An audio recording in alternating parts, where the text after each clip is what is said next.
continuing on the path of those people who are on a state of spiritual purification, and they're continually looking at the inward state as that affects the outward words and actions. So one of the fundamental qualities of those believers is ghina nafs, a sense of spiritual contentment, a sense of sufficiency with Allah. That's all I care about. So there's a hadith عن أبي هريرة رضي الله عنه قال رسول الله صلى الله عليه وسلم ليس الغنى عن كثرة العرض ولكن الغنى غنى النفس. So the Prophet صلى الله عليه وسلم very clearly told a people who, this is a very strange statement to them when they're hearing him say this, saying to be rich is not to have lots of business ventures and profiteering. It's actually to be content within yourself, to be comfortable with life as it is, and to not need anything outside of the necessities. And what is extra, and it is not bothering you in the least bit. So the reality of richness is the richness of the mind and the heart. This sense of the wealth of purpose and meaning fulfilled through a spiritual, moral focus in one's life. So the Shaykh, he explains right here, basically through the hadith, that وَلَوْ أَعْطَى أَوْ أُعْطِيَ وَادِيًا مِنْ ذَهَبٍ لَتَمَنَّى أَنْ يَكُونَ لَهُ وَادِيًا. So hadith, the Prophet ﷺ said that human beings, you find them really into wealth and gaining wealth and accumulating it. So the second that person gets like a valley of gold, which is enough for any, it's like billionaires today, basically the same concept. They don't look at that valley of gold and say, well, now I'm good. Now I can worry about other things more important in my life. No, they're thinking, how can I get a second valley of gold, right? Which was I'm trying to remember, he's the son of the Johnson & Johnson. He's an heir of that family. And he became kind of a spiritual deist hippie type character. And he decided to do a documentary on his family's connections and wealth. And so they gave him the opportunity to meet with the CEO of FedEx, Kinko's FedEx. And so they met on a park bench somewhere. And he said, you know, last year you got a $13 million bonus. And I went and I looked and I found out that all of the employees of all of FedEx combined underneath you didn't get anywhere near that bonus. So why do you feel like you need it? Why wouldn't you just say, you know what, I'll take $1 million. I'm already making millions. And then I'll make sure that my employees are comfortable. He said, why would I do that? They gave it to me. It's exactly what the Prophet ﷺ talked about. Because he doesn't need this. The guy's filthy rich. And he could care about people under him, but he has no spirituality. He is worshipping ta'isa abadat ad-dinar wa dirham, as the Prophet ﷺ said, that the reality is very sore and sad for those that are worshipping wealth. And so at the end of the day, people who are looking for material possessions, in the immediate gratification, they're going to enjoy it. But after a while, they're going to feel something is missing. They're going to be looking for something. You know, it's just that the story, you know, a couple of stories. The guy, I can never get over it, Anthony Bourdain. I mean, the guy is making millions every year to fly first class all over the world and eat the best, most amazing exotic foods. And it just ate away at him with all of this wealth and all of this, what we would say is a fun vacation. And this man committed suicide. Because there's something missing. There is no real richness that lasts, that actually carries the weight of the heart beating and the energy that causes that, the soul. And so the Prophet ﷺ said in this beautiful hadith, "Man kanat ad-dunya hammuhu farraqa Allahu alayhi amra wa ja'ala faqrahu bayna 'aynayhi wa lam ya'tihi min ad-dunya illa ma kutiba lahu wa man kanat al-akhiratu niyyatuhu jama'a Allahu lahu amrahu wa ja'ala ghinahu fi qalbihi wa atathu ad-dunya wa hiya raghima." So this hadith, the Prophet ﷺ is saying that whoever is, and he used the word ham for dunya, and he used the word niyya for akhirah. And this is just, we call that jawami'ul kalim. This is from the Prophet ﷺ's, I mean, because of course before that he did not talk like this at all. Before he received revelations, Nobody knew him to talk in such a way. Some people get confused about this point. We're not saying that the Prophet's statements are Quran. We're saying that the influence of the Quran and the taklif of tashri', given him this honor and this blessing and this inspiration to legislate divine order and law, his way of talking was completely different. But they actually did, in the early 2000s, some Muslims at some research center, they put in the entire Quran they put it up on a computer. And then they put Bukhari and Muslim all on a computer. And they found that 87% of the unique words in one is not in the other. Meaning this person is not the same person talking here, right? So the Quran is in its own world, but the way the Prophet was able to get across very strong points in very succinct phrases that crystallize for us, that you can memorize, that become these hadith that we're all memorizing, that the Prophet ﷺ said here that whoever their deep concern and worry is the worldly interest, then Allah will cause that person to be confused and befuddled about what's going on in the world and how to deal with their affairs and what their priorities should be. And then he says he will make his poverty between his eyes, which is what? This one. He won't make good decisions. He won't understand life. He will have a sense of loss where it counts the most.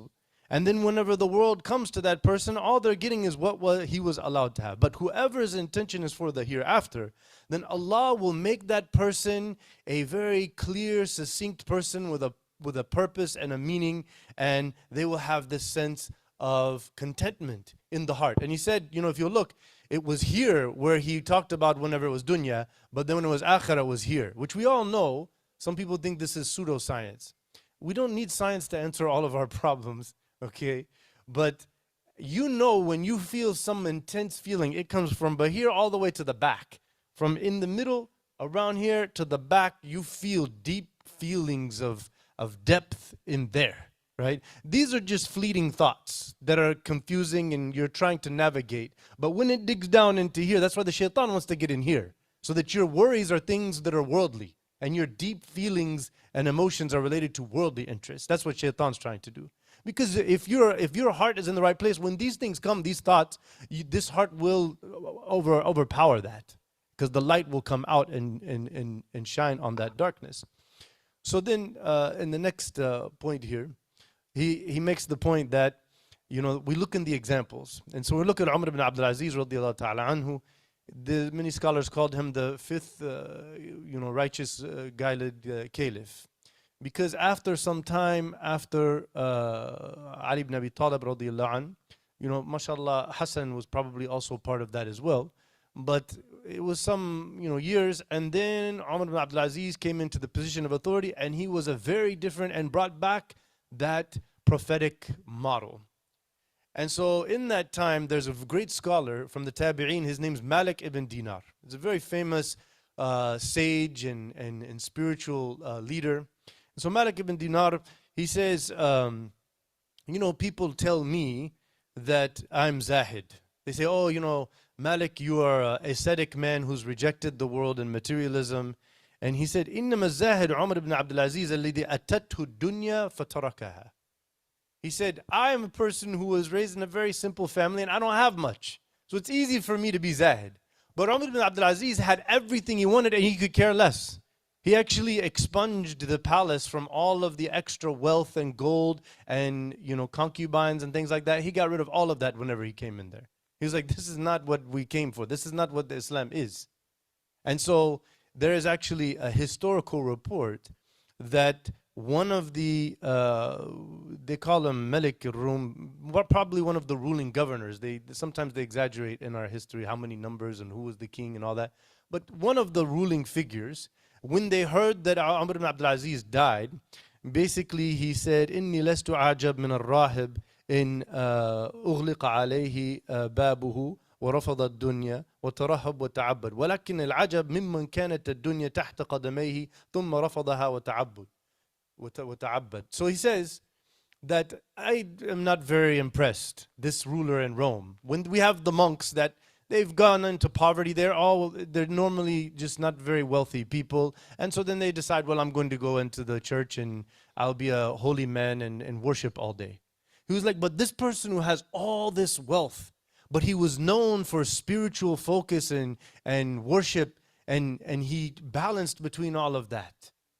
He said he was in deep awe of that. وَمَنْ خَفَّتْ مَوَازِينُهُ فَأُولَٰئِكَ الَّذِينَ خَسِرُوا أَنفُسَهُم بِمَا كَانُوا بِآيَاتِنَا يَظْلِمُونَ. This ayah, we can tend to look over it and take it in a very simple way, but we could literally sit here for a few hours just looking at this ayah. Has very profound meaning. That on the day of judgment, whose scales are light in terms of the intentions and the words and actions that are reflecting scriptural knowledge and wisdom, that person has lost themselves because of how they were oppressing or doing wrong by the signs that Allah had put in their path for them to realize their purpose and meaning and to fulfill their goal and pass the test of life.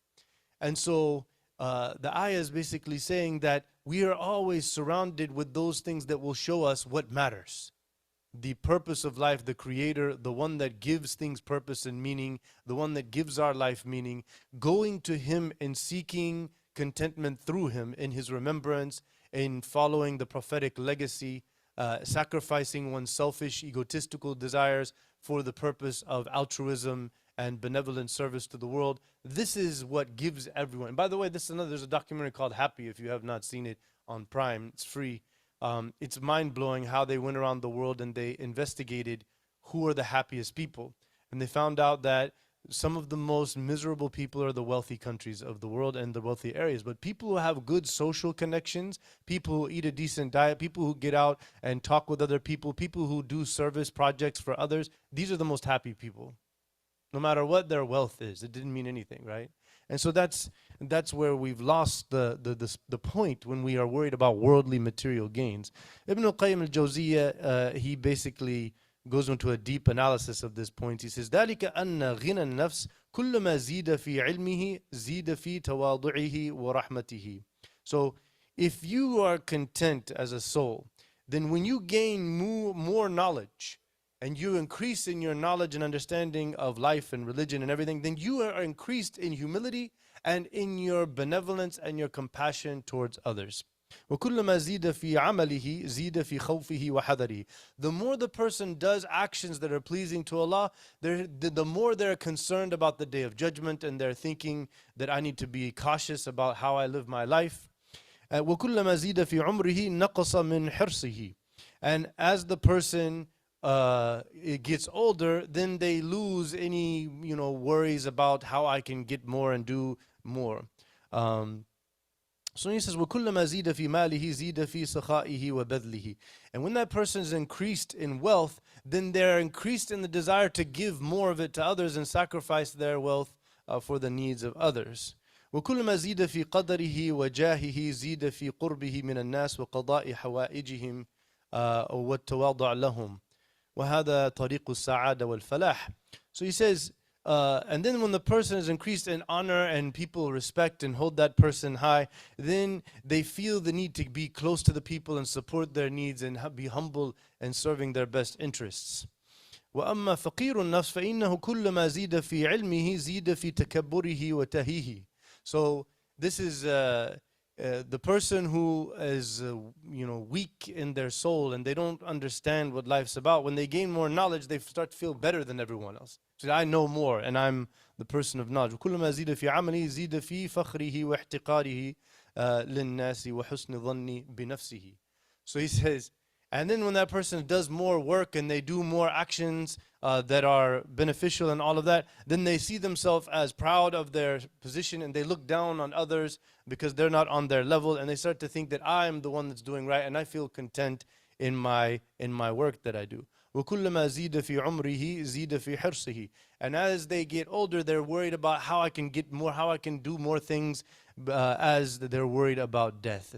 And when they gain all of the extra wealth, they become greedy and stingy and hold that. And so these are the worst things that could happen to anybody. May Allah give us contentment and sufficiency in ourselves with Allah Azza wa Jal, and seeking a spiritual purpose in life, and to reject the desires and the attractions of this world, because they are all trickery and they're all fleeting, lasting very little, and then they become boring and useless very quick. But the service of others and altruism is the goal that reaches an eternity of bliss and happiness forever, inshallah. Jazakumullah khair.